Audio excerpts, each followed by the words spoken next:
ખટંબા ગામે 300 કરોડથી વધુની બજાર કિંમત ધરાવતી 6 લાખ ચોરસ ફૂટ જેટલી સિસરદાર જમીન બોગસ દસ્તાવેજોના આધારે પચાવી પાડવાનું મહાકૌભાંડ સપાટી પર આવ્યું છે.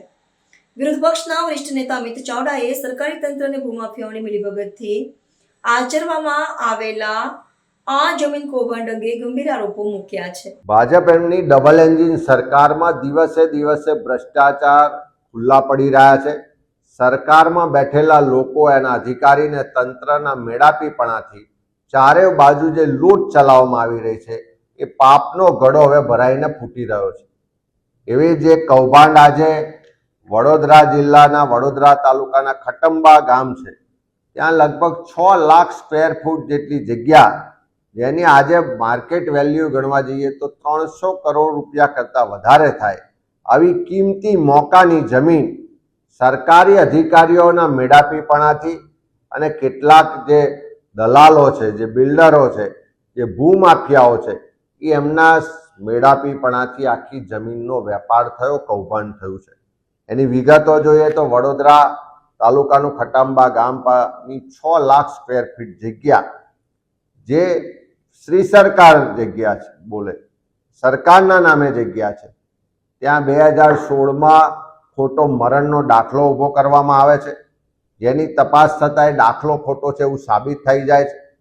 ત્યાર પછી જ્યારે કૃષિ પંચ અને મહેસૂલ વિભાગના અધિકારીઓ દ્વારા આખું એક ગોઠવણ થાય છે કે પેઢીનામું બનાવીને લાવો, પેઢીનામું બનાવવા માટે જન્મનો દાખલો જોઈએ, ત્યારે ડભોઈ નગરપાલિકાના ચીફ ઓફિસરના મેળાપીપણાથી ડભોઈ નગરપાલિકામાં રાતોરાત કોઈ પણ જાતના આધાર પુરાવા વગર એક જન્મનો દાખલો જનરેટ કરવામાં આવે છે.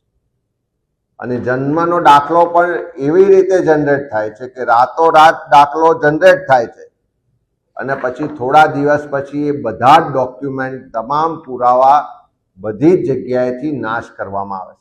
પણ એ દાખલાના આધારે પેઢીનામું થાય છે, એ દાખલાના આધારે રેવન્યુ ડિપાર્ટમેન્ટમાં જમીનમાં એ નામ દાખલ થાય છે અને જે વ્યક્તિ ભારત દેશમાં નથી રહેતા, માલ્ટામાં રહે છે, એના પાસપોર્ટની વિગતો છે, એ વ્યક્તિના નામે જમીન થઈ જાય છે. 300 કરોડ રૂપિયાની જમીન એક ખોટા જન્મના દાખલાના ડોક્યુમેન્ટ ઊભા કરી અને શ્રી સરકારમાંથી એક ખેડૂત બનાવીને બારોબાર એનો વેપાર થાય છે, કૌભાંડ કરવામાં આવે છે. આવું અનેક જગ્યાએ ગુજરાતમાં ચાલે છે.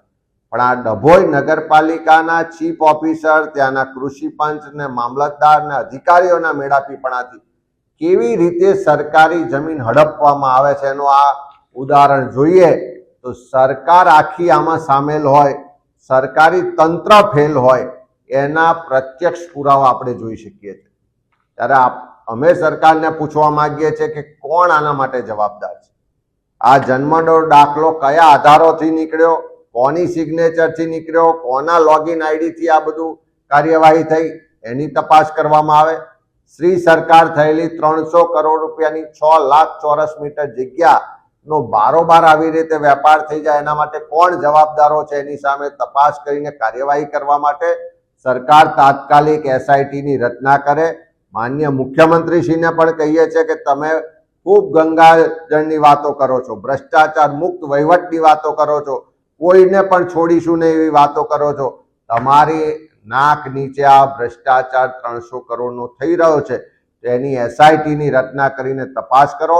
જે પણ જવાબદાર ચીફ ઓફિસર હોય, કૃષિ પંચના મામલતદાર હોય કે જે પણ લેભાગુ લોકો હોય, તમામ સામે કડકમાં કડક કાર્યવાહી થાય એવી માગણી કરી.